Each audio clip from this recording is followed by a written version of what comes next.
get a ping in my ear, Deborah, like a doorbell ring to tell me that it's recording. So, good morning, Deborah Mendes. Welcome to Lockdown Sessions. And Deborah, the best way I can describe you is as somebody who helps transform people's lives through nature. And actually, that's how we were connected, because of that alignment to nature. But I'm sure you have a neater way of describing it. How do you do that, first of all, before we kind of dive into lockdown? Because I love the work that you do, especially because of my love for trees. So give us a little bit of context of where you're living. Thank you, Brad. And also, good morning. And thank you so much for having me on this this platform, because as you invited me and I was preparing for this, it was really, the questions came up and the opportunity to review as well. So it's been really helpful already. So yeah, I mean, you have described it well. So what I do, I am a nature connector, and I'll even expand on that and say I'm a conscious nature connector. And so I open the door to help people connect more deeply with nature, to everything that she offers. So I work in partnership with nature. I'm a guide and like a torch shiner. So I shine a torch on to create more awareness about how we can harness the power of nature to then get back into our powerful selves. And so the process is, first of all, it's accessible. I call it the ACE method. So over this lockdown, it's been very accessible. So it doesn't matter whether you're in nature or in your home. We do activities and invitations, and it's very, very experiential. And then the process is then you reflect on that, think, okay, well, that was interesting. And then about how it actually will make you feel, and how it will benefit you then to bring back into your life. And the difficult bit is, okay, you reflect on it. Okay, that was good. That was interesting. For example, yesterday we did some very, very slow mindful walking in the garden on Zoom with lots of people. And the lady said, well, usually I'm rushing from one end to the other in the garden. So this time I walked really slowly, and amazing what I noticed. So then the conscious bit then is to think, okay, well, that was interesting. I really enjoyed that. It was pleasurable. And I noticed a lot. And we'll talk more about what noticing, the benefits of noticing is. But then it's the conscious decision to be more like that in your garden, but also then taking it back into your life. So whatever it is, it could be noticing. How can you then take that back into your life? And what else can you notice? I love that. And when I think of the last few months, I think we're approaching nearly 80 days of lockdown. What do you observe, both from your own perspective of being this connector, but also in others around you, those people that you're mixing with? What have you observed as kind of reflections and learning during this period? Oh God, I mean, it's massive. As I say, I was planning it, thinking about, okay, what was the process? Because it's only a couple of months ago, but still, we forget quite easily. But thinking about it, I mean, first of all, we were all in a bit of shock, weren't we? So, the story is in my company. I got a call saying there's been an incident at the company, and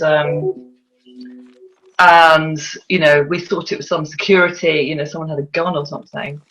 And my boss was, we were all basically on high alert, and we were just like, what's going on?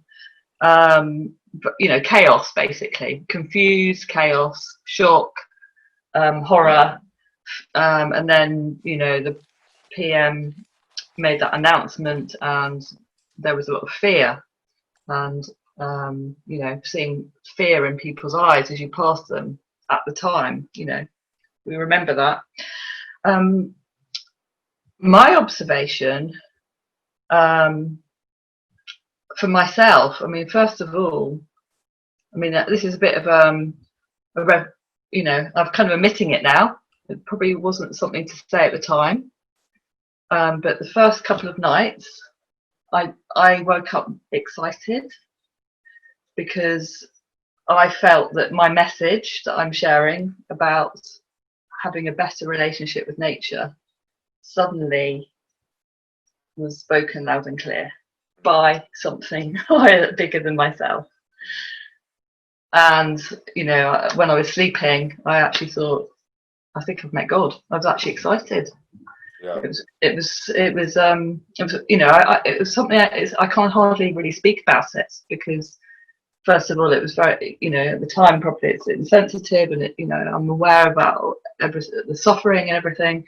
But for me, at the time, for a couple of days, I was just, oh my God, And my dad said, this is weird, because my family thought I was doing something a bit sort of not mainstream, a bit alternative. And then he just said, it's weird, you've got it, my dad said. And I said, well, that's because I'm in tune. I've tuned in, and I knew this was something like this was going to happen. And lots of observations about that. I had to really check in on how I was interacting with people, and I also got observations with other people. There was sort of denial, anxiety, and anger, and blame, and I turned to my practices, my yoga and my nature connection practice much more, and really, really, thank God I had those practices, because I really stepped up, for the first couple of weeks when we were totally submerged, like we'd been had a wave, and at that point I was just under the wave, like disorientated, but also just observations. And I was getting cross with people, and I spoke to one of my mentors, and then he said, well, there's a change curve, the Kotler change curve, and that's kind of helped me be much more empathic and put things in perspective. So I kept on thinking, okay, so that person isn't there yet. We're going through, that person has put blame on something, but I know that they're going to move through this. And so I was able to, first of all, identify other people, where they're at, but also myself. And for the first time, I think, going through, because we all go through change, natural changes or things that come at us. But I think this really amplified that whole process. I think there's truth there. I think there's real truth there, because actually my experience is that that change itself is a process. People go through change as a transition. And that change curve that you talk about, actually, it started out life as a grief curve. Actually, Kubler-Ross was the person who created it.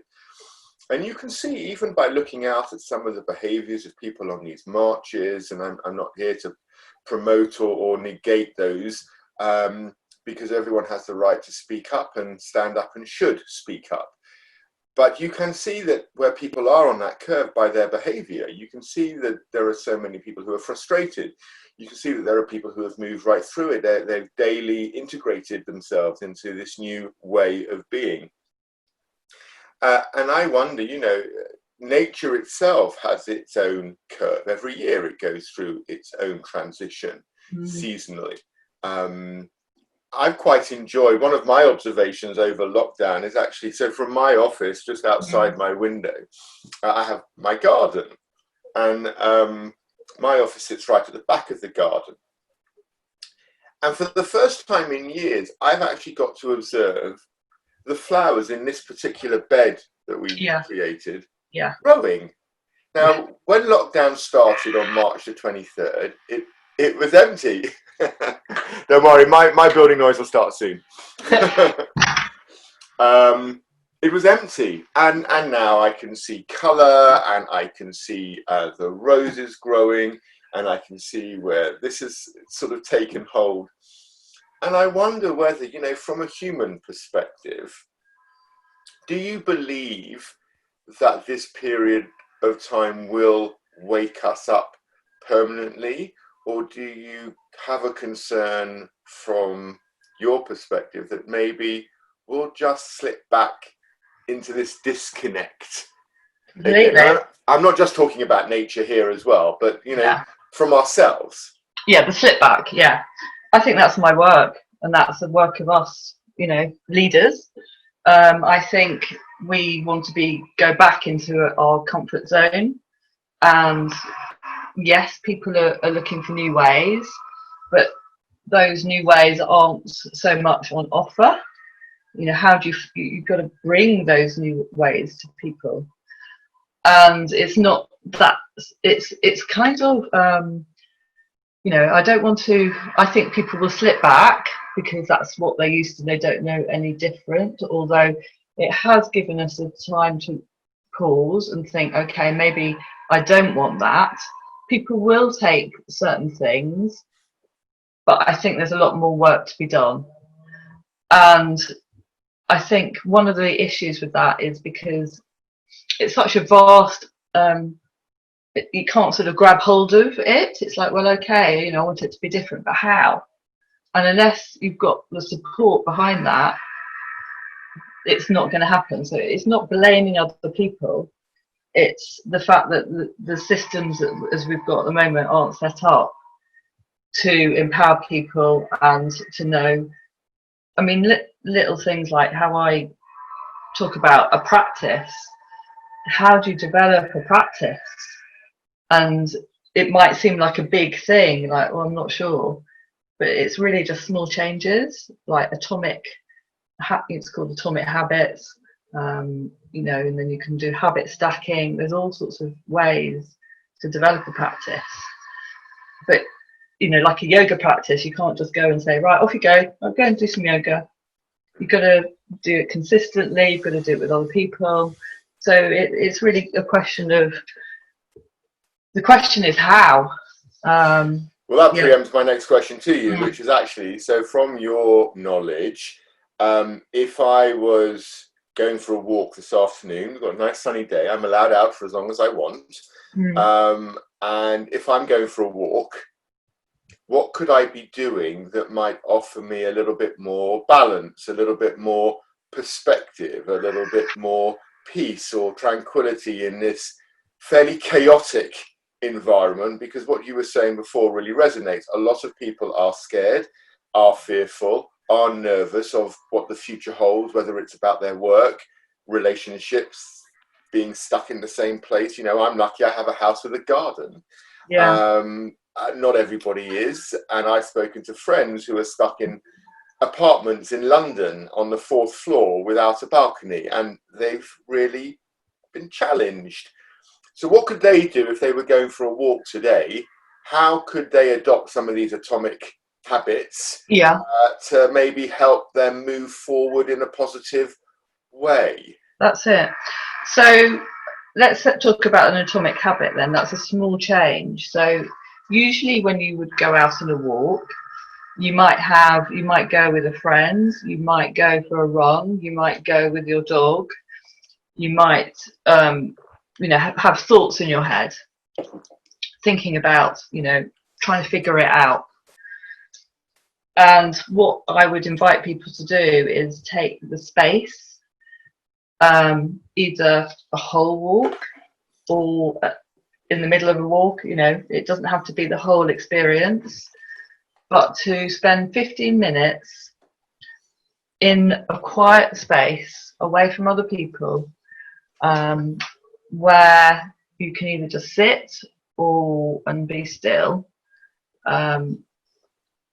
or be slow. So you can do like slow walking. And what I would encourage people to do is to really focus on one thing. So it could be the movement of a trees. It could be looking up at the clouds in the sky. And to then invite those pleasures in, whatever it is, and breathe, because breathing is the first step to go into your calming system, and to consciously do it. And if you're not, this all can be done not just out in nature, but also inside. We did a virtual forest bus yesterday, and we're getting people walking up and down where they are. And what will happen is that you start to move into your senses. And when you move into your senses, then you start to process things and you start to feel things, which is it's all the process of rebalancing, and getting perspective and peace. But then from there, you can start to connect back to your powerful self, and to really step into that place of certainty. But you have it, so there's a process, and everyone will be at different stages on different days. And how do I make sure though that when I'm doing it, I stay in that moment? So I know for myself sometimes I can be easily distracted, and yes, I might start looking up at the sky, and I enjoy the fact that there are no planes, but then I hear a voice, or I hear my dog rustling, or I just get distracted. How do I keep, because what I'm listening to, I'm thinking, wow, that's all about what I call attention with intention. Yeah. What I'm hearing you say. At the moment, yeah. What about for those of us who are like super distractible? When I'm watching the TV and an advert comes on, I just speed them up, because I can't just next, or I switch channels because I'm not interested in the advert, so I go watch something else. It's the shortest attention span, yeah. Right? Yeah, I mean, it has to be a conscious effort to say, this is what I want to do because it's good for me, and a decision. So it's about having a curious mind initially and exploring. And I mean, I've done it myself, where I've sat against a tree, right, I'm doing my sit spot, I'm just going to look at my phone. Right. Or I want to take a picture on my phone, and then you sort of look at your phone because you've got a notification on there. So an advanced practice is actually, you can take pictures with your phone, but the phone is a big distraction. So I would actually, if you just need to have a healthy relationship with your phone, and it might be that you just even leave it behind or turn it off. So that's the first thing. And if by magic my dog's just walked into the office to give you distraction, to give us a little bit of distraction. Yeah, well, the dogs are quite good forest basers. We've talked about that, haven't we? Yes. It's all about, they're very good at being in the present moment, and this is what we need to do. And it's the present moment where things happen. It's not the past, it's not the future. If it takes time to still your mind. And I mean, to be honest, this is the only thing that works for me, to be out in nature. And what you find is that the bird song, if you can focus on one thing, so it could be that with one sense, so it could be the bird song. So my events that I do, I'll say to listen to the bird song near and far, maybe focus on one particular bird song, look in that direction. How does it interact with all the other birds? How does it feel to be in that place? And with that experience that people have had with me, then they can then take that to whatever to their experience. So it could be it could be one using one sense. So it could be water. So feeling with your hand, putting your hand in a stream or running water in your shower, and just focusing on how that feels. So really thinking about each different sense: smell, touch, sight, hearing, and smell, and focusing on one of those things, and then doing some kind of activity which gets you connected with those senses. So, touching a tree, but slowly touching a tree, exploring that tree, and then you're just, through these activities, it's a kind of distraction from your mind. That's the thing. That clarity, I love that. I think you're absolutely right. I do believe that in today's world, everybody's rushing, it seems, so they don't feel as though they have the time. And one of my observations in lockdown has been a lot of people have just paused because their life's been put on hold, right? So it's like a physical manifestation of spiritually what you're talking about, right? Sort of pausing, taking a moment, breathing. And I know from when I was first introduced to sort of working with nature, which was maybe nearly 20 years ago, my first experience when I was told to put my hands about 6 centimeters from a tree and just to wait until I felt the energy. And I'll be honest with you, at the time, I was more than cynical about what would happen as I stood there with both my hands like 4 to 6 centimeters away from this tree. Right. And then they started to tingle. Oh. And I literally felt the kind of the biomagnetic field. Wow. In my hands, they became really warm. And actually, it was my trigger to go into Reiki as a practitioner and to start studying and looking at the energy field. So I'm wondering, when I'm listening to you, is this about, is there a reawakening of the power of our energy beyond getting up at 6:30, having a shower, having my breakfast, going to work, coming home, watching my favorite box set, going to bed, getting up?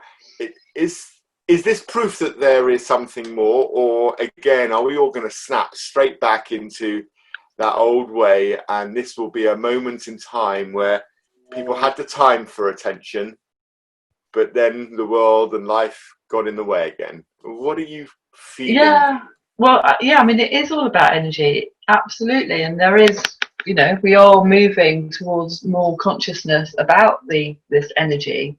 You could call it, we are a spirit in a human body, but there's also this connection. We know that we can connect our energy, through a Zoom call, for example. Or you can do healing for the other side of the world. I mean, also, I'm in a mastermind, and I know that they create that space, that container to hold our energy. And this morning he said, what do you get out of this mastermind? And I said, to be with the energy. And that's how I work with my people. So we do this nature connection stuff. But we have a community, I'm going to call it an academy, where we will go off and do these activities ourselves. We'll learn together as well and share stuff, but also just holding that container so that we're all in this energy. We're all nature connectors. so the observation, we all wanted to really connect right, at the beginning, and then we got zoomed out, didn't we? Zoom fatigue. We don't want to be on Zoom anymore. And that's how I started my New Dawn panel discussions, because I just wanted to be with people that have been of influence to me and just have a chat. And that's how we started. So the connection, it's all about connection, and that's where the energy comes. and it can be with people, and it can be with nature. And my I've worked with the energy of nature, and even more through this lockdown. I've been very lucky because I have my woodland right near me, and so that's what gives me the energy, and I'm able to connect. I'm completely connected with that land now. I've got to know it a lot more, and so I'm connected more with the wildlife as I start to observe them. And we'll talk about energy again, with the bird song. So at dawn now, I'll keep my windows open, and hearing the birds, that energy goes right through me, tingles, and wakes me up. So that's what's going on there. There's some connection. And what do you say to the people who are living next door, a family with 6 chooks who are cacking at the beginning of dawn, making a load of racket? They've got the kids running around, getting up in the morning. How can they use energy in this way in a pod? Because when you describe it, it sounds at worst it sounds spiritual, and at best it sounds divine. What about for those who maybe aren't living on their own? They've got a full house. They've got stresses. They're worried about whether or not they're going to keep their job. They're nervous to go out. Is their mask going to protect them? They're being forced back into work, and they've got to get public transport, so they're living on edge.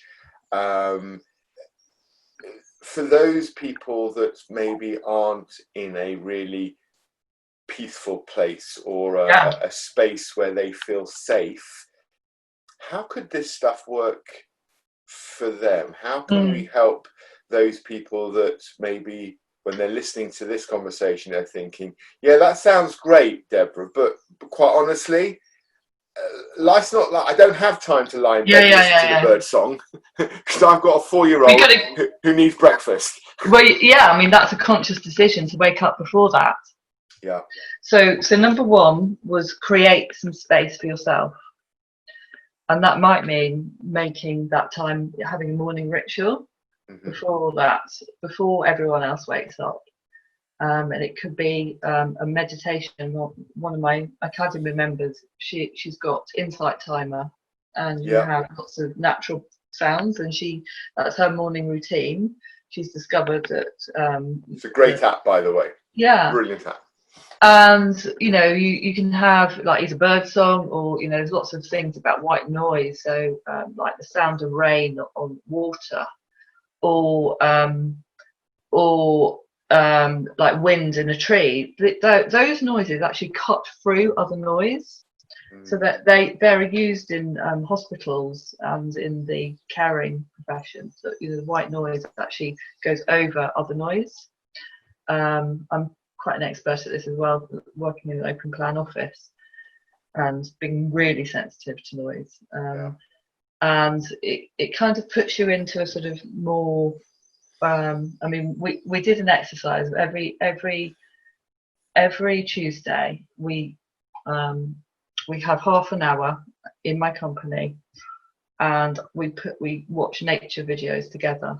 Nice. And we watched this one of flat water and raindrops, and in between all their work and everything, and we just sit there and experience something for 3 minutes, a nature video with no other music, and nothing, no sort of voiceover. It's completely natural, and then we'll share our experiences. And this lady said, well, my brain's just now cleared, and I've just had this aha moment, and this thing that was being at the back of my head that had been I knew that was annoying me, that I needed to sort out. I've just had that aha moment just by watching 3 minutes of that video. I mean, it's incredible what you can explore and find out. So you can create the space. So that is a whole thing about how you create space. You can also find spaces create different spaces in your home. you could even create a little forest bath in your bathroom. Where is there going to be that quiet space? Yeah. And you can make that quite a sensory place, have lots of plants in there. That does help with the atmosphere. And I would also say about your own energy, being aware of your own energy.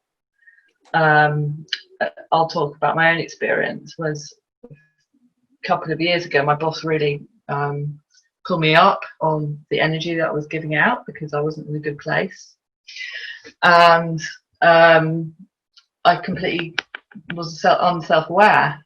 And since then, this has been a big transformation for me. Looking at myself and how my own energy then can project, and can create other people's a completely different day according to my own energy. And it's like if you go in with a smile or you're in love, suddenly your whole day goes better. So just being aware about what you can change, first of all. And the other thing about noise is reframing it. So again, yesterday we had some other people who'd got, one lady, she was on the M1, and unfortunately the birdsong had disappeared this time round. So we did the slow walking. She couldn't hear the birdsong. But it was really weird. We did the slow walking, and she suddenly completely zoned out of other stuff going on. So I think if you can slow down, just about experimenting and seeing what works for you as well. I like that because you've actually given us 5 different things there that you can do wherever you're living, whatever your space is. You make a dedicated time for yourself, and I assume it doesn't need to be the same time every day. It's just a moment which is just about you. It's about creating a space in your environment that you can almost go to enjoy the energy that the space creates.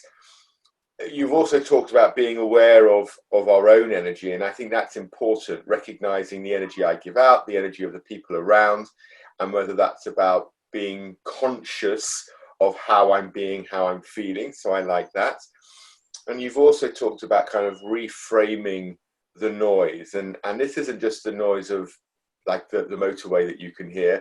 This might be the noise of kids running around the house, having to do schoolwork, constant pings from your email.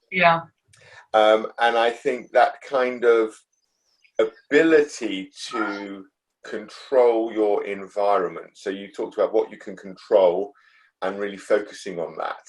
I sense, that's true from a leadership point of view. I spend a lot of my space in the leadership world, right? Leadership and coaching. And we always talk about what you can control is where you focus your attention, because what you focus on will grow. And this is something I know when I was chatting with Laura Garner last week, actually on a lockdown, and she's my mindfulness coach.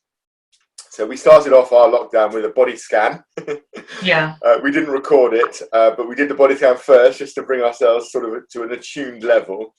And she said to me, Brad, what you focus on grows. And so if I'm going to focus on that negative, whether it's energy, whether it's my situation or my circumstances, that's going to grow in my head. And maybe one of the things that I really like about your work, particularly now, is people are so disconnected because we're at home. We have been disconnected from our colleagues, from our workspace. Maybe, just maybe, and I'm putting it in inverted commas, brackets, and underlining it, but maybe we can use this time to reconnect with ourselves in our disconnection from everybody else. And I kind of, if there's one message I kind of pick up as a theme that runs through what you're saying, is unless I'm able to reconnect with myself, all the connections with other people, you're even, people can't see it on audio podcast, but you're shaking your head as I'm saying it. They can't almost reconnect with others, right? So is this is this our chance to reconnect with us? Absolutely. But I will say that is not easy. First of all, it's like reconnect with us. Who am I? Well, in my cousin me, I write there's six cells. who is connecting to self? Well, there's quite a few versions of ourselves which I could talk about, but it's quite a sort of abstract thing.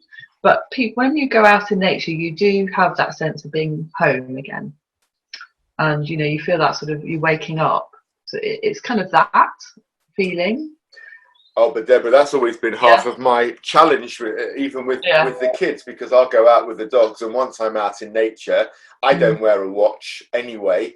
I go into places where there is no mobile phone signal, so I don't get pings and notifications. And for me, it's like going walkabout. I just get stuck out there, and I've been quite happy walking the other day without walking. And when I finally did get a signal, and I thought, gosh, I've gone quite far, and kind of had a little look on my Google Maps as to where I was. I was miles. Honestly, I was so far from home. It was going to take another hour and a half just to get back. And I thought, wow, okay, maybe should have taken the car and turned around at the pond, at the stream, rather than cross it. But of course, I'm with two dogs. They're kind of sniffing around and walking and looking and experimenting, and I'm loving them. And I suppose maybe it's we've kind of almost come full circle, because when we started out this conversation today, you were talking about kind of the beauty of the work that you do, this connection, and kind of we've come now to this point where actually, although the work that you do is you help people connect with nature, I put it to you almost that you're helping people connect with themselves. Yeah, that's the process. Absolutely. It's the process is we work with nature really to connect back to ourselves. And you're lucky you can go out bounding along with your dog, but a lot of people actually don't want to be by themselves. They feel really uncomfortable. And so that's why a guide comes in to be that connection.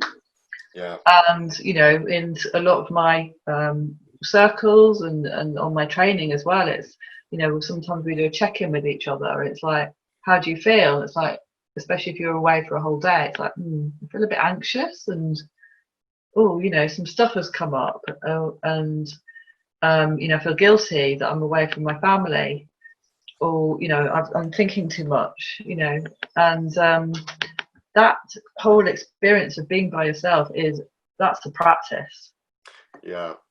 And maybe what we should do is actually come back in a couple of months' time, when the world has gone back to this new normal. That is a phrase I hate, because I'm not sure the old normal was that nice anyway.